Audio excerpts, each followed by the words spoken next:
नमस्कार। देवरिया की आवाज रेडियो केसरी से प्रस्तुत है स्थानीय हालचाल। पहले मुख्य हालचाल। पॉक्सो एक्ट में त्वरित कार्रवाई के लिए डीएम के नेतृत्व में बनी रणनीति। सीडीओ ने किया काजी हाउस का औचक निरीक्षण। निर्वाचक नियमावली में सुधार के लिए 26 नवंबर को मतदान केंद्रों पर लगेगा कैंप। विशेष किशोर पुलिस इकाई की हुई मासिक समीक्षा बैठक। स्थानीय हालचाल के इस अंक के साथ मैं अनिकेत मिश्र।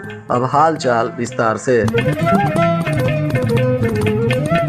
देवरिया के जिलाधिकारी जितेंद्र प्रताप सिंह एवं पुलिस अधीक्षक संकल्प शर्मा ने पॉक्सो एक्ट अधिनियम के तहत दर्ज मामलों में त्वरित कार्रवाई करने को लेकर समीक्षा बैठक की, जिसमें पॉक्सो एक्ट के तहत दर्ज प्रकरणों में त्वरित निस्तारण के लिए प्रभावी कार्रवाई करने का निर्देश दिया गया। जिलाधिकारी ने 6 माह से अधिक समय से लंबित प्रकरणों की सूची मांगी और कहा कि पॉक्सो एक्ट के तहत दर्ज मामलों में त्वरित कार्रवाई करना शासन की प्राथमिकता का विषय है। इसमें किसी भी स्तर पर कोताही नहीं बरती जाए। साथ ही सभी पदाधिकारियों ने कैसे इन मामलों में जल्द से जल्द कार्रवाई हो, इसको लेकर रणनीति बनाई और वरीय पदाधिकारियों ने निर्देश जारी किया।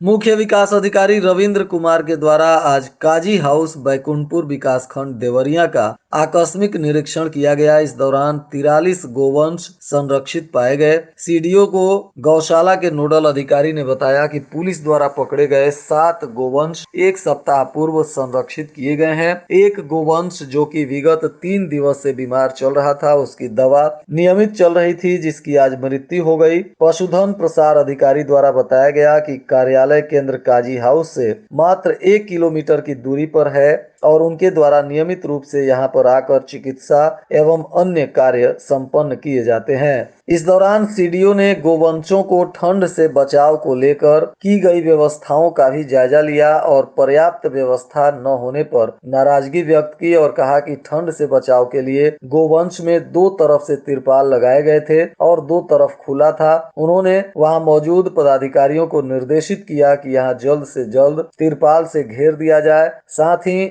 40 जूट के बोरे भी उपलब्ध कराए गए। इसके अलावे भी ठंड से कैसे गोवंशों को बचाव किया जा सके, इस पर उन्होंने उचित दिशा निर्देश दिया और इन सभी गोवंशों के खाने पीने की सामान की भी उन्होंने जांच पड़ताल की और हरे चारे इत्यादि को लेकर भी उन्होंने निर्देश दिया कि गौशाला के बगल में ही हरा चारा की बुआई करें और इन पशुओं को हरा चारा समय समय पर खिलाते रहें।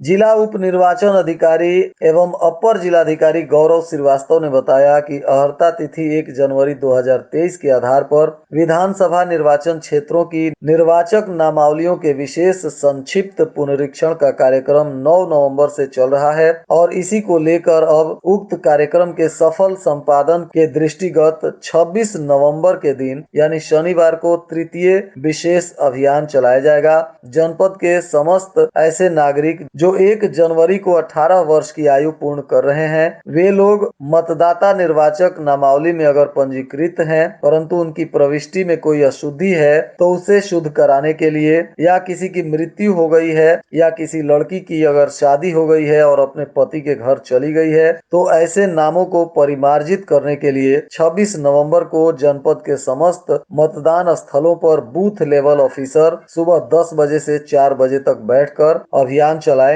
इसलिए ऐसे लोग इन मतदान केंद्रों पर जाकर अपने नाम की शुद्धि या अपने नाम का ट्रांसफर इत्यादि करवाने के लिए यहां फॉर्म जमा कर सकते हैं।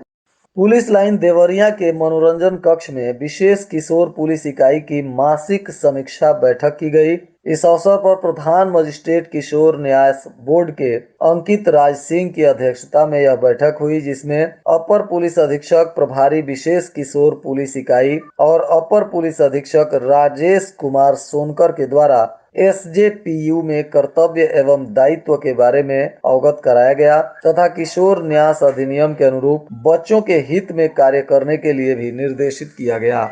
प्रधान मजिस्ट्रेट के द्वारा MBR फॉर्म के बारे में विस्तृत रूप से जानकारी देते हुए बताया गया तथा विधि विरुद्ध बालकों के बारे में विस्तृत चर्चा की गई। संरक्षण अधिकारी ने बताया कि सोशल बैकग्राउंड रिपोर्ट के आधार पर बोर्ड के द्वारा बच्चों के संरक्षण तथा पुनर्वासन का आकलन किया जाता है तथा ASIR रिपोर्ट के आधार पर बच्चों के परिवार में समायोजन एवं उसके सुनहरे भविष्य के लिए भी आकलन किया जाता है। मुख्य विकास अधिकारी रविंद्र कुमार के द्वारा मनरेगा के तहत चल रहे कार्यों की उन्होंने समीक्षा की। इस दौरान योजना के अंतर्गत बनाए जा रहे खेल मैदान, पार्क, अमृत सरोवर, पोषण वाटिका एवं स्कूल बाउंड्री के कार्यों की समीक्षा करते हुए आवश्यक दिशा निर्देश दिए। अपर जिलाधिकारी प्रशासन गौरव श्रीवास्तव ने आज कलेक्ट्रेट के अपने कार्यालय कक्ष में नगर पंचायत मझौली राज में विभिन्न योजनाओं के अंतर्गत हो रहे विकास कार्यों की समीक्षा की। उन्होंने नाली तथा सड़क मरम्मत से जुड़े कार्यों को समयबद्धता एवं गुणवत्ता के साथ पूरा करने का निर्देश दिया। जिला उद्यान अधिकारी ने बताया कि कृषि सांख्यिकी एवं फसल बीमा उत्तर प्रदेश के द्वारा पुनर्गठित मौसम आधारित फसल बीमा योजना को लेकर कृषकों का बीमा लाभ सुलभ कराने के लिए प्रचार प्रसार किया जा रहा है। इस बार सूचना के अनुसार हरी मटर की बीमा कराने की अंतिम तिथि 30 नवंबर तक निर्धारित है। इसलिए ऐसे किसान जो इस बीमा का लाभ लेना चाहते हैं वे 30 नवंबर से पहले अपना बीमा अवश्य करा लें। और आज के मौसम का तापमान देवरिया में न्यूनतम 13 डिग्री सेल्सियस और अधिकतम 25 डिग्री सेल्सियस रहने की संभावना है। अंत में मुख्य हालचाल एक बार फिर। पॉक्सो एक्ट में त्वरित कार्रवाई के लिए DM के नेतृत्व में बनी रणनीति। CDO ने किया काजी हाउस का औचक निरीक्षण। निर्वाचक नियमावली में सुधार के लिए 26 नवंबर को मतदान केंद्रों पर लगेगा कैंप। विशेष किशोर पुलिस इकाई की हुई मासिक समीक्षा बैठक। इसके साथ ही रेडियो केसरी से प्रसारित स्थानीय हालचाल का यह अंक समाप्त हुआ। नमस्कार।